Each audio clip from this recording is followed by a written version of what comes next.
Oke, kita lanjut ya. Tadi kita ngomongin si topi ya. Tadi si akrosom si topi. Bentar, tadi mana ya? Mana laser? Ini ya. Nih, topi ya. Intinya tadi buat ngelindungin yang bagian dalam. Soalnya nggak boleh rusak karena ada kromosom-kromosom. Terus mitokondria. Nah, mitokondria ini fungsinya buat apa? Ada yang tahu nggak? The power. Kan sering banget tuh mitokondria ada meme-nya. The power of the cell. Fungsinya buat apa sih dia?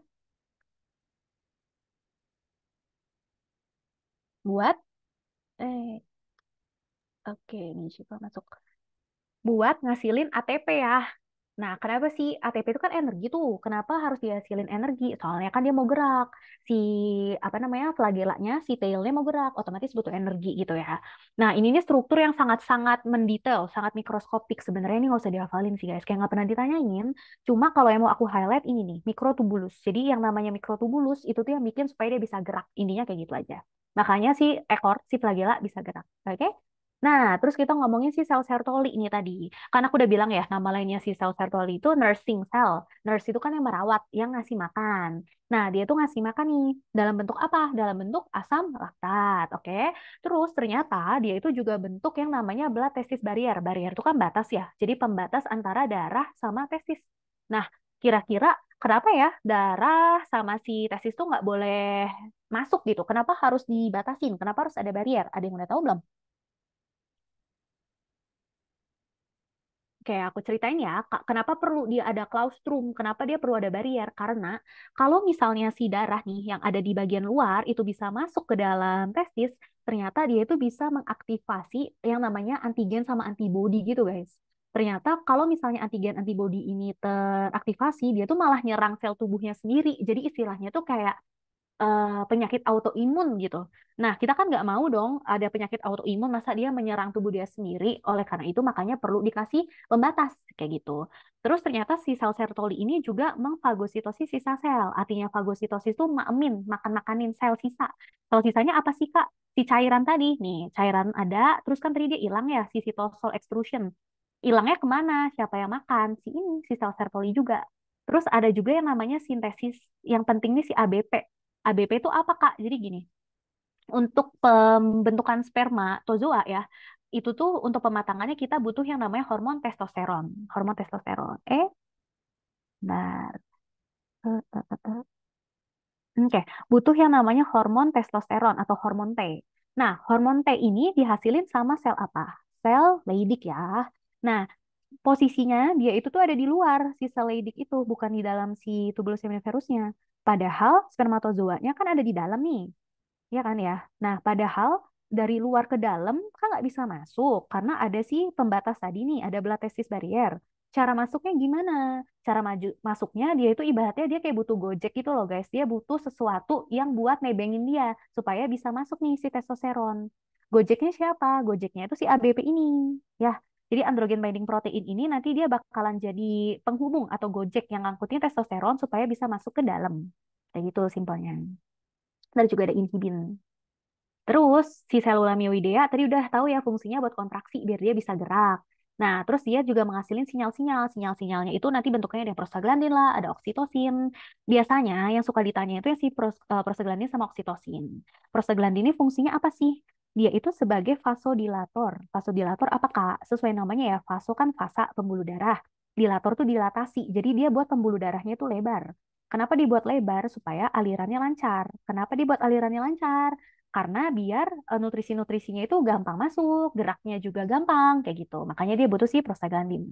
Terus kalau oksitosin ini apa? Oksitosin itu dia bikin kontraksi.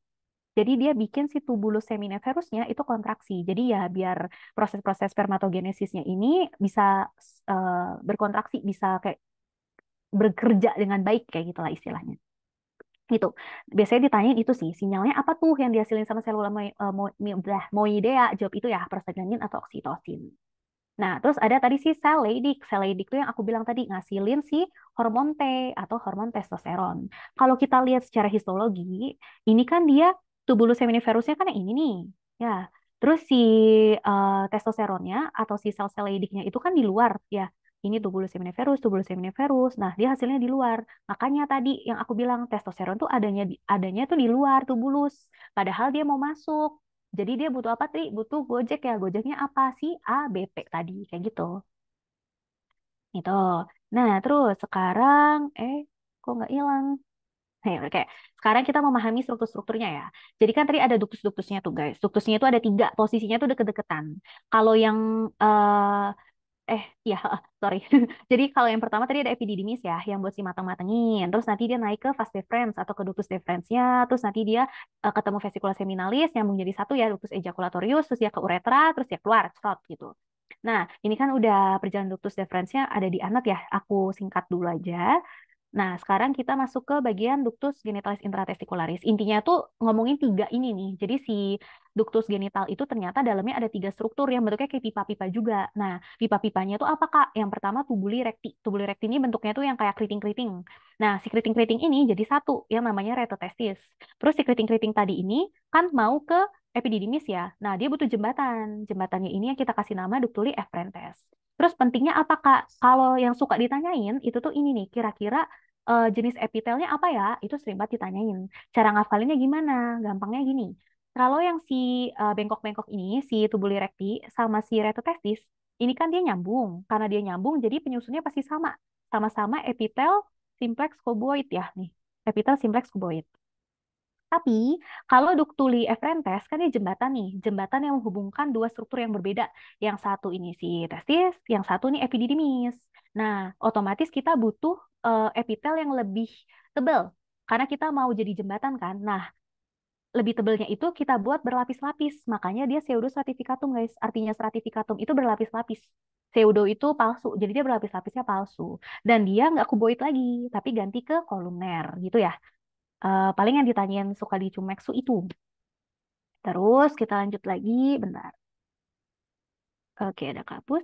Nah, terus kalau udah sampai di epididymis, dia kan punya pipa lagi tuh, punya ductus epididymis. Apa sih Kak yang terjadi di sini?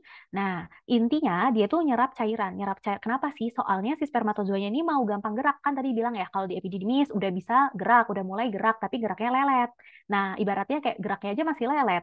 Kita bantulah biar dia lebih cepat. Cara lebih cepatnya cairannya ini diserap gitu. Biar jalannya lebih gampang aja. Ibaratnya kayak kamu jalan nih, terus jalan yang tanpa banjir sama banjir kan lebih cepat kalau tanpa banjir kan. Makanya cairannya tuh diserap gitu. Oh ya, terus epitelnya kalau kita balik lagi ke atas, si jembatan ini sebenarnya itu kumpulan-kumpulan dari si epididymis strukturnya itu sama guys. Jadi nanti epitel ductuli efferentes sama epididymis itu sama ya. Ngafalinnya gitu. Ductuli efferentes ini kan tadi karena jembatan butuh perlapis ya. Jadi dia yang pseudo stratificatum columner nih. Ternyata waktu pas di epididymis juga sama. Pseudo stratificatum columner. Bedanya apa? Bedanya ada stereosilianya. Kalau yang atas tadi kan nggak ada nih. Nih, tidak bersilia. Nah, kadang tuh juga suka ditanyain sih, tergantung mood dokternya. Jadi satu ada yang nanya, yang bersilia yang mana, yang enggak yang mana. Cara ngafalinnya gini, bersilia itu tuh fungsinya bantu gerak. Nah, spermatozoa kan mau mulai bergerak di epididymis ya. Jadi ya udah si silianya fungsinya bergerak itu di ductus epididymis gitu ya. Terus fungsinya tadi ya buat nyerap cairan, terus ini juga ada penyimpan spermatozoa dan segala macam. Dan dia tuh juga ngasih makan. Nah, bedanya tadi sama si sel Sertoli, makannya kan kalau Sertoli itu asam laktat. Kalau si dia makannya itu glikolipid, bedanya itu aja sih. Terus kita lanjut lagi. Nah, sekarang ke ductus deferens. Eh, Oke, ductus deferens ini jadi kan dia fungsinya nyalurin lagi ya spermatozoanya supaya bisa ke uretra tuh. Nah, epitelnya juga sama nih, pseudostratificatum. Terus dia ada tiga lapis, ini udah belajar di histo ya. Ada yang longitudinal internum, circular longitudinal externum yang buat muskularisnya. Jadi nanti dia dari yang lumen dulu, terus ke lamina proprianya, terus baru ke tunica muscularisnya. Nah, sekarang sih ductus ejaculatori. Ductus ejaculatori kan tadi gabungan ya, gabungan antara si vas deferens terus ketemu sama ductus yang ada di dalam vesicula seminalis. Beradanya di mana? Di tengah-tengah gandula prostata gitu. Epitelnya ini ya, dia itu pseudostratificatum juga. Jadi ngafalinnya tuh pokoknya kalau udah mau ke arah penis, itu tuh kita butuh semakin berlapis gitu. Karena kan dia tempat keluarnya spermatozoa tuh. Jadi kita butuh berlapis-lapis. Jadi nanti dia bakalan pseudostratificatum semua. Nggak ada yang simplex cuboid lagi. Kayak gitu ngafalinnya. Nah, ini tabel buat mendingin aja ya. Nanti kita baca lagi. Karena kan harus hafalan ya guys. Sekarang kita buat paham dulu aja. Nanti ada dibagi dua. Ada yang intra sama ada yang ekstra. Dia. Nah, terus sekarang glandulanya ada tiga. Posisinya tuh deketan. Ada yang kayak sayap nih, si vesicula seminalis sesuai namanya ya. Dia nanti buat semen. Ngasilin semen. Semen tuh apa sih Kak? Semen itu tuh dia buat lubrikasi. Lubrikasi itu tuh buat bikin dia makin pelumas lah istilahnya, biar makin cepat geraknya. Terus ini juga prostat nih, yang gede. Terus yang kecil nih, yang kecil, yang ada di muskulus bentuknya transversal, yang lurus-lurus namanya bulba uretralis. Ya, jadi vesicula seminalis itu nanti dia ngasilin si semen. Terus kalau misalnya prostat, nih juga glandula prostat, yang pentingnya tuh ini guys, kan kalau glandula prostat itu tuh ada lubulus-lubulus ya ya. Ada yang superior, terus juga em, ada sorry bukan yang ini. Nah, lobus prostatnya itu kan ada empat ya, ada yang infraposterior, ada yang infralateral, supromedial, sama anteromedial. Kenapa sih aku bahas? Soalnya ini lucunya gini, besok kalau kalian udah koas ya, atau mungkin nanti kayak ada pertanyaan klinis, ada yang namanya rectal touche guys. Nih, rectal touche itu sebuah prosedur di mana nanti kalian tuh dua jari, biasanya tuh kita pakai jari telunjuk sama jari tengah, itu kita masukin lewat anus. Nah, udah masuk lewat anus kan, itu tuh kita ternyata tuh mau ngeraba si prostatnya ini. Kenapa diraba? Soalnya tuh buat identifikasi kira-kira ada perbesaran prostat nggak ya, kira-kira apakah ciri-cirinya berubah jadi kanker prostat nggak ya, kayak gitu. Nah, yang bisa kita raba itu tuh si lobus yang ini nih, yang infraposterior. Kalau yang lobus-lobus lainnya itu tuh nggak bisa diraba. Itu ya kepentingan klinisnya. Terus kalau yang si glandula bulbouretral atau Cooper, ini juga sama, nanti dia kasih makan juga. Nah, kita lanjut lagi, ini juga sama ya histologinya. Nah, sekarang hormon-hormonnya. Nah, spermatogenesis atau pembentukan sperma. Ada yang namanya spermatositogenesis. Sito itu artinya sel, guys. Jadi inilah proses di mana tadi yang tadi dia spermatogonia, terus turun jadi spermatid primer, spermatosit primer, spermatosit sekunder, terus sampai jadi spermatid itu namanya spermatositogenesis, pembentukan sel. Nah, kalau spermiogenesis apa Kak? Spermiogenesis itu dia mau meningkatkan fungsi. Jadi yang tadi dia dari si spermatid jadi spermatozoa yang ada ekor-ekornya. Nah, supaya fungsinya naik, supaya bisa gerak, itu namanya spermiogenesis. Tadi kalau spermiasi itu si si spermatozoanya ini copot ke lumen ya, keluar ke lumen. Itu namanya spermiasi. Nah, terus itu pentingnya itu dibagi jadi tiga fase. Jadi yang pertama ada yang namanya pembentukan germ cell. Germ cell itu sel punca atau sel punca tuh sel yang selalu berproliferasi. Proliferasi itu apa sih? Proliferasi itu dia yang membelah-membelah terus. Jadi yang di spermatositogenesis yang kerjanya belah-belah itu tuh masuknya di fase pertama, stage pertama, ya, yang produksi gamet, produksi germ cell gitu. Selanjutnya ada fungsi diferensiasi. Fungsi diferensiasi itu yang tadi 2N jadi N, ya proses-proses itu tadi. Terus juga ada yang supaya dia buat jadi motil yang udah tadi kita ulang-ulang itu ya. Jadi ada tiga proses itu. Terus ini kompartemen-kompartemen bisa kita lewati juga. Nah, yang mau aku kasih tahu ini si sel Sertoli itu tuh ternyata komunikasinya itu tuh butuh si hormon testosteron. Si hormon testosteron tadi dibantu sama si FSH. Loh, FSH tuh apa ya, Kak? Dari tadi kayak kita nggak ada ngomong FSH, kok tiba-tiba muncul. Nah, kita jelasin pakai gambar yang di bawah ya. Ini lebih enak. Jadi kan otak tuh punya namanya hipotalamus nih guys. Hipotalamus ini dia ngasilin hormon yang namanya GnRH. Nah, GnRH ini ngasilin hormon lagi. Yang satu FSH, yang satu LH. Nih. Nah, gampangnya aku ngafalinnya tuh gini. LHL, dia kerjanya di sel Leydig gitu. Nah, jadi satunya yang si FSH ya. FSH nanti dia yang langsung ke sel Sertoli kayak gitu. Nah, tadi kan si sel Leydig fungsinya yang menghasilkan testosteron ya. Nah, testosteron tadi ingat kan butuh masuk ke dalam butuh Gojek. Gojeknya siapa? ABP kayak gitu ya. Terus juga nanti kalau yang si FSH, si yang kerja di sel Sertoli tadi, itu nanti dia punya sistem second messenger. Messenger itu kan kayak pesan gitu kan. Dia bawa pesan, pesannya apa sih? Dia tuh, ayo yuk, saya produksi, produksi. Intinya kayak gitu. Ya, jadi kerjanya kayak gitu guys. Nah, terus eh kalau misalnya gini nih, kalau dia kerja terus, belah-belah-belah terus, kan otomatis spermatozoanya banyak ya. Kalau spermatozoanya banyak, apa nggak sia-sia gitu lah, ibaratnya kayak gitu. Makanya dia punya negatif feedback. Artinya negatif feedback itu tuh feedback yang kebalikannya. Nah, fungsinya tuh si inhibin ini bekerja. Jadi inhibin ini kerjanya dia itu yang bakal ngestopin FSH. Bentar, aku hapus dulu. Dia yang bakal ngestopin FSH. Nah, kalau FSH-nya stop, berarti kan dia nggak bisa ngasih sinyal kan buat yuk produksi sel gitu. Karena nggak ada sinyalnya ya udah jadinya dia berhenti. Jadi istilahnya itu nggak kayak kebanyakan karena harus imbang ya, ya si homeostasis itu. Kayak gitu. Nah, terus kita lanjut lagi. Ini juga sama sih. Jadi jelasin LH, FSH ya. Tadi dihasilinnya di bagian hipofisis anterior. Kayak gitu-gitu. LH ngerjainnya di Leydig, FSH kerjanya di Sertoli. Ngapalinnya L, ketemu L. Berarti sisanya sel Sertoli punyanya FSH kayak gitu. Ntar juga untuk proses pematangannya dibantu testosteron ya, hormon-hormon cowok. Nah, terus dibantu juga sama estradiol. Estradiol itu ternyata fungsinya dia bisa bantu matengin epididymis kayak gitu. Dilihat aja skemanya. Nah, ini juga, ini yang penting sih. Spermatogenesis itu ternyata ada faktor-faktornya. Ada yang nggak bisa dirubah internal, ada yang bisa kita rubah eksternal. Internal itu ada yang namanya genetik faktor, guys. Ibaratnya tuh emang dari gennya aja tuh udah bermasalah gitu, udah ada GWS nih genetiknya. GWS-nya gimana, Kak? Nah, ada yang namanya sebuah sindrom Klinefelter. Tulisannya gini. Nanti kalau mau cari tahu, googling lagi ya, kalau mau tahu lanjut. Nah, Klinefelter tuh sindrom apa sih? Jadi tuh dia XXY. Jadi kan harusnya dia cowok ya. Cowok kan XY. Nah, tapi dia kelebihan satu X nih. Kelebihan satu X terus kenapa? Pengaruhnya apa? Dia tuh jadi sifatnya itu kayak kecewean gitu loh guys. Cowok yang kecewean. Lah, maksudnya itu gimana Kak? Maksudnya itu gini. Kalau kita zoom in ya, dia tuh payudaranya tuh tumbuh guys. Jadi istilahnya adalah nice to know ya, ginekomastia. Nah, istilahnya kayak gitu. Terus kalau kita lihat, ini nih persebaran rambut pubisnya itu kayak cewek, female type. Terus penisnya, dia punya testis, tapi kecil.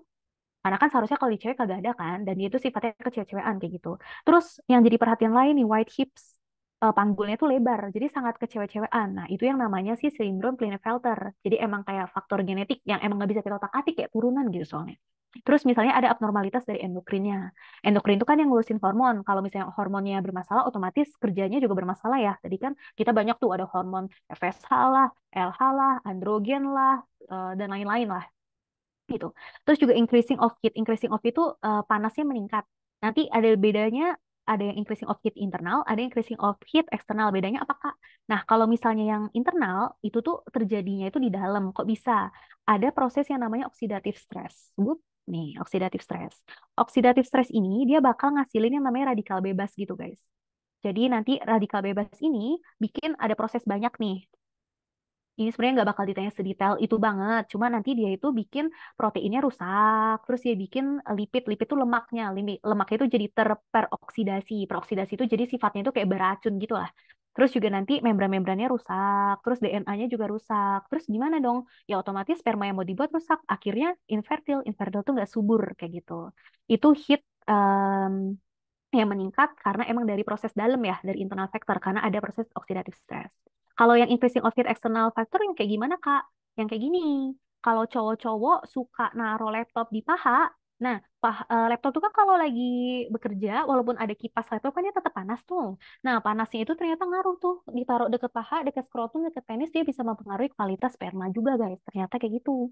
Makanya kalau ntar punya pacar ya, atau punya teman cowok dikasih tahu, jangan taruh laptop di paha gitu. Terus juga kalau misalnya behaviornya apa? Kayak gini nih, sering minum alkohol juga bisa. Atau misalnya main bola, terus misalnya ketendang tuh bolanya, terus nanti berdarah. Nah, padahal tadi kan udah dibilang ya, darah nggak boleh masuk ke bagian tadi tubulus seminiferusnya. Nggak boleh juga. Jadi nanti dia bakal mengganggu spermatogenesisnya. Terus juga radiasi. Radiasi apa? Radiasi HP. Ternyata ada penelitian yang bilang, oh kalau naruh HP langsung di kantong, kantong depan apalagi ya, yang deket sama si penis, itu tuh ternyata bisa memancarkan sinar, bukan sinar, bisa memancarkan radioaktif, radiasi. Terus dia bikin kualitas spermanya tuh menurun, kayak gitu. Ini struktur penis ada di anat ya. Aku lanjut-lanjut aja nih. Aku mau jelasin di bagian ini nih. Ini struktur yang sering banget ditanyain di CBT atau Cumex atau bahkan kayak misalnya tentamen dan segala macam gitu. Ini nih struktur mata lalat kalau aku dulu belajar ya. Ini kan ada yang namanya nafan ya. Nafan. Yang kuning-kuning nervus, terus yang merah arteri, yang di tengah-tengah, nggak tengah. Ini V-nya di tengah ya, ven. Jadi intinya nama itu sama semua dorsalis dorsalis gitu. Jadi ada arteri dorsalis, nervus dorsalis, vena dorsalis. Tapi bedanya kalau yang nafan ini yang profundus, yang dalam, yang atasnya yang beneran nempel sama skin, sama kulit itu yang superficial. Ini kayak gitu. Nah, terus si mata lalat ini dia kan ada sebuah struktur ya guys. Ini namanya kok nggak terus. Nih, ada yang namanya tunika albuginea. Yang si pink-pink ini. Kenapa aku highlight? Karena ini nanti bakalan berperan di bagian proses ereksi sama ejakulasi. Nanti kita jelasin ya. Kayak gitu. Sama si ini nih, si arteri eh arteri koronari apa guys namanya? Aku kok tiba-tiba lupa ya. Arteri cavernosa ya kalau nggak salah ya. Si Arteri arteri penis bukan ya, Kak? Oh, arteri penis ya. Oh ya, nih sorry. Arteri penis profunda ya. Oke, oke. Nah, itu tuh juga berperan waktu pas dia tadi ejakulasi sama si ereksi ya. Ntar kita jelasin di belakang. Ini juga sama perineum, aku ini aja ya, aku lewatin. Nah, dari sini ada yang mau ditanyain dulu nggak sebelum aku pindah ke ini lecture yang seksual diferensiasi? Atau capek mau minum dulu boleh? Atau mau lanjut sekarang gimana? Lanjut aja, Kak. Lanjut, oke. Bentar ya, kok nggak ganti. Tuh, udah mau malam ya. Oke, nih. Ini cepet aja, soalnya tadi udah sempat kita bahas-bahas dikit. Nah, si diferensiasi organ tuh ngomongin apa sih? Jadi gini, si uh, genetic sex itu tuh udah ditentuin waktu pas, sorry, kok nggak gerak. Nih, dia tuh udah ditentuin waktu pas fertilisasi. Maksudnya apa Kak fertilisasi? Itu kan waktu pas yang si spermatozoa yaitu masuk ke bagian genital internal cewek kan ya, terus terjadi pembuahan. Nah, kalau kan bapak tuh bawa yang si Y nih, ya udah kalau ada Y tadi kayak prosesnya sama ada TDF lah, terus ada proses yang maskulinisasi, terus ada defeminisasi supaya dia bisa jadi cowok gitu intinya. Itu sebenarnya udah ditentuin waktu pas fertilisasi tadi. Nah, cuma prosesnya itu baru mulai di minggu ketujuh. Ya, jadi si gonadnya itu tadi baru berubah jadi karakteristik seksual tuh di minggu ketujuh ini diinget-inget ya, karena sering banget nih keluar di soal juga. Nah, terus lanjut lagi. Nah, si gonad-gonad tadi itu tuh sebenarnya apa sih? Gonad itu tuh letaknya itu sebenarnya di dekat yang urogenital ya. Jadi di dekatnya si pronefrik, terus juga mesonefrik, sama di metanefrik. Tapi ini nggak terlalu kelihatan. Ntar kita cari gambar yang lebih bagus. Ada nggak ya? Nah,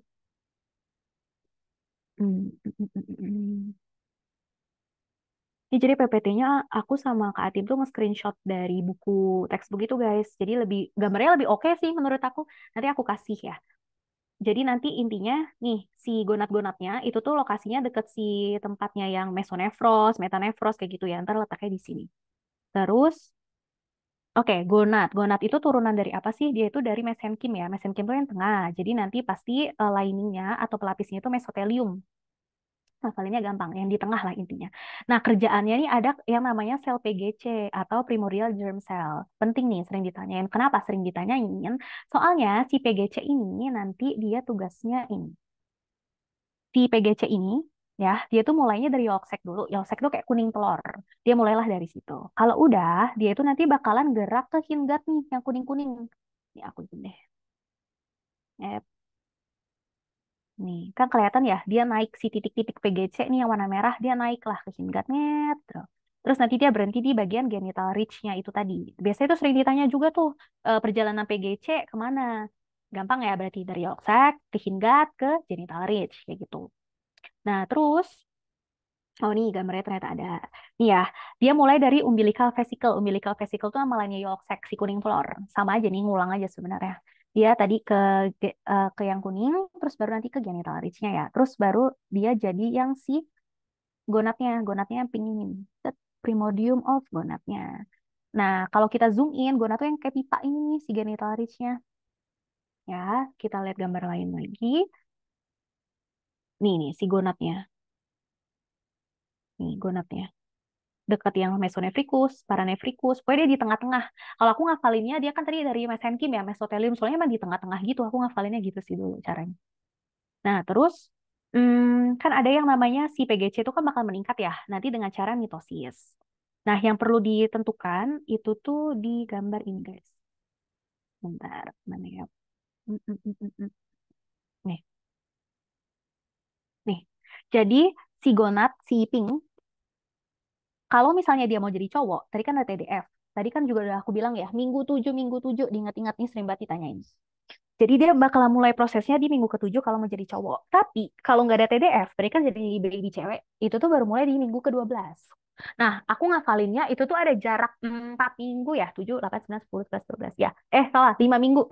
Jadi ada kayak 1 bulanan gitu, tujuannya itu buat nungguin. Jadi ibaratnya kayak, ini beneran nih, bayinya beneran mau jadi cowok, nggak mau jadi cewek gitu kan. Makanya dia tuh nungguin si TDF. Nah, waktu nungguinnya itu 5 minggu gitu ya. Jadi ngafalinnya gitu. Kalau si cowok mulai 7 minggu, kalau cewek mulainya 12 minggu. Nah, terus perbedaannya lagi apa? Perbedaannya di sini nih. Kalau cowok yang berkembang tuh yang kuning, ya kan? Si medulanya. Kalau cewek yang berkembang tuh yang pink. Nih, kalau kita compare ya, yang bagian pink kan lebih gede nih bagian dari ini. Terus si kuningnya juga kicik kan, kecil. Nah, jadi si cewek itu tuh lebih berkembang yang cortex. Kalau cowok lebih berkembang yang medula. Nah, ini juga sering banget ditanyain, guys.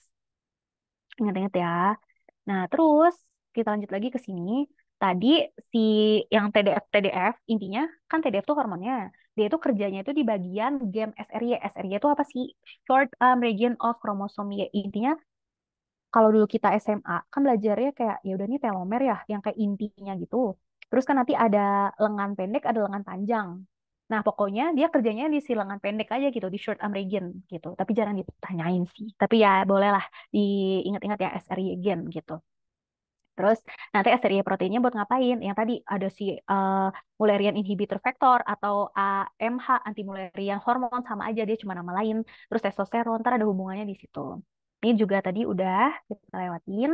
Nah, terus ditebelin kan, ini emang sering keluar. Soalnya testis itu ya tadi yang berkembang yang bagian medula ya. Kalau misalnya mau jadi cewek yang berkembang yang bagian cortex. Kayak gitu. Terus, nah, kalau misalnya jadi cewek gimana tuh?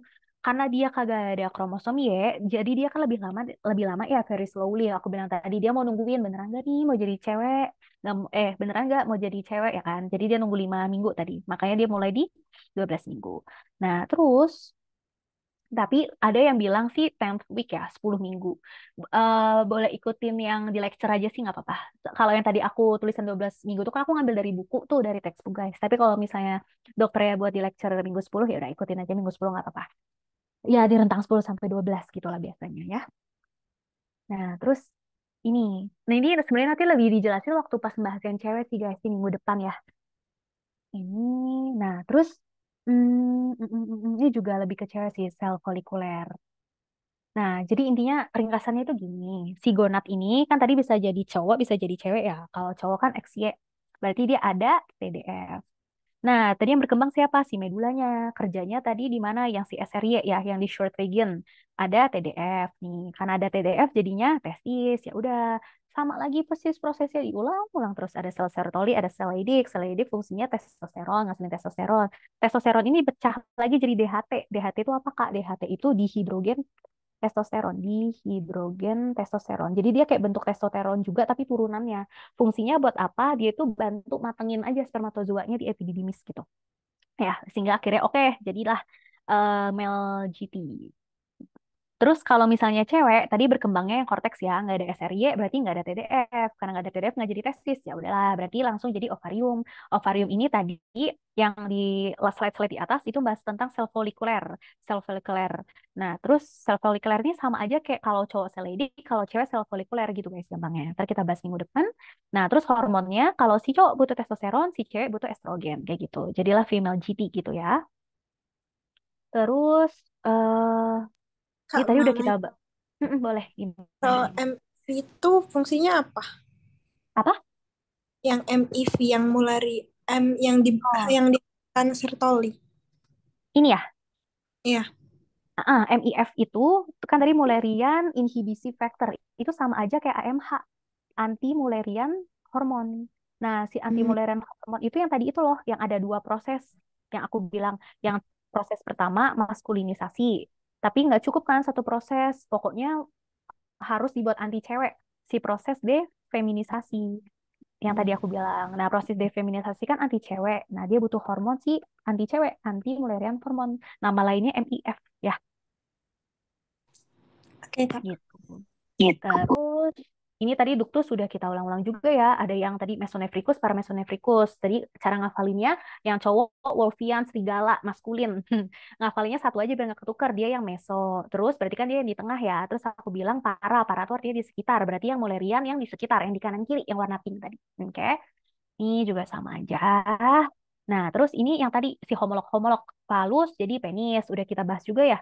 Terus juga nanti si yang urogenital folds itu tadi yang tadi gambarnya itu. Terus nih juga diulang-ulang aja sih falus, terus nanti dia jadi yang si retetestis, terus nanti ada yang jadi skrotum kayak gitu ya. Pakai gambarnya lebih enak yang tadi sih sebenarnya. Ini juga yang cewek. Prosesnya itu terjadi di minggu kedua, di bulan kedua sampai bulan ke-9 ya. Jadi prosesnya panjang. Dua kan masih trimester pertama tuh, sampai bener-bener dia mau lahir. Proses aja terus kayak gitu. Nah, sekarang ada yang penting lagi nih, penurunan testis. Nah, penurunan testis, aku mau pakai slide yang ini. Lebih enak ini. Ntar aku kasih PPT-nya ya. Penurunan testis. Jadi, testis itu tuh ternyata awalnya itu di perut, di abdomen. Nah, terus gimana caranya bisa turun? Dia tuh punya pipa, guys, punya saluran. Salurannya itu si gubernaculum ini tadi. Ya. Nah, gubernaculum ini panjang pipanya. Dia ada di abdomen, terus dia ada di area pelvis, terus turun lagi sampai dia tuh di testis nih. Makanya plek bisa sampai di testis. Nah, terus kenapa ya dia itu tuh bisa melorot ke bawah gitu? Selain dia punya pipa, dibantu sama faktor apa aja sih? Ini. Jadi yang pertama, testisnya tuh emang gede. Jadi kayak ibaratnya kan abdomen tuh mau ada pertumbuhan organ-organ lain, mau tumbuh usus lah, mau tumbuh apa. Nah, padahal testisnya emang gede kan. Jadi dia ibaratnya kayak nggak bisa di situ. Terus makanya dia butuh turun, butuh pipa. Pipanya sih gubernaculum tadi, kayak gitu ya. Nah, terus yang penting tuh ini nih, karena tekanan abdomennya tuh juga meningkat.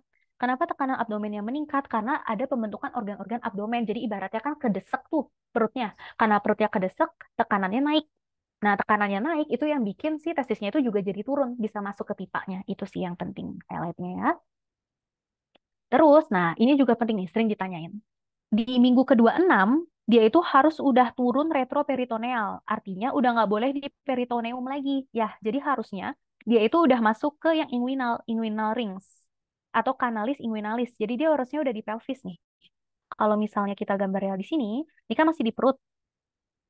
Nah, ini dia tuh harus sudah sampai di testis. Nih, di testis itu harus sudah di minggu ke-26. Wajib banget nih, di minggu ke-26, week 26 harus udah ya. Nah, terus kalau komplitnya di testis itu di minggu keberapa, Kak? Dia di minggu ke-34. Jadi, kalau misalnya pas bayi lahir, itu tuh ada prosedur gini, guys. Kalau kita nanti ya, kalau besok kalian koas, terus dapat status anak, kita tuh ada nangkep bayi gitu. Biasanya kita nangkep bayinya kalau lagi SC, lagi operasi sesar. Nah, kita nangkep kan. Nah, terus pas nangkep itu tuh banyak pemeriksaan-pemeriksaan gitu. Nanti ada refleks-refleksnya lah, kayak misalnya tangannya letoy nggak ya, kepalanya letoy nggak ya, itu ada skala-skalanya sendiri gitu yang kita cek. Selain itu, si testisnya juga harus dicek. Udah turun belum? Caranya gimana? Biasanya kita sentuh-sentuh aja. Jadi tuh kalau pas bayi ya, waktu itu aku pernah pegang, testisnya itu lembek banget gitu. Jadi kalau misalnya skrotumnya lembek banget. Jadi kalau misalnya nggak ada testis atau testisnya belum turun, nanti tuh berasa banget kayak skrotumnya itu kayak jelly gitu loh. Bisa dipencet beneran kayak jelly gitu. Tapi kalau ada testis, udah turun, nanti dia berasa kayak ada bulat-bulatnya. Nah, terus ternyata kalau misalnya dia belum turun, itu bisa ditunggu kalau nggak salah tuh sampai maksimal 1 bulanan kalau nggak salah umur bayinya. 1 atau 3 bulan gitu. Ntar aku cari lagi ya. Kalau misalnya nanti di 1 atau 3 bulan itu belum muncul-muncul, baru deh itu jadi masalah kayak gitu. Karena kan seharusnya tadi dia udah sampai di minggu ke-34 ya. Kayak gitu. Oke, terus ini juga sama sih guys. Jadi kayak oke, eh, si tuberkulum genital, plika, jadi penis. Ini tadi udah ya, nih kita baca nanti aja. Nah, terus ini juga kayak hafalan-hafalan. Jadi misalnya kayak gonad, homolognya apa? Cewek, salah, cewek ovarium, cowok testis, kayak gitu. Primordial germ cells-nya, cowok jadi spermatozoa, cewek jadi ovarium. Yang kayak gitu-gitu lah ya, ini dihafalin. Oke, ada yang mau ditanyain dulu sebelum kita ke lecture terakhir? Ngomongin tentang ejakulasi sama ereksi.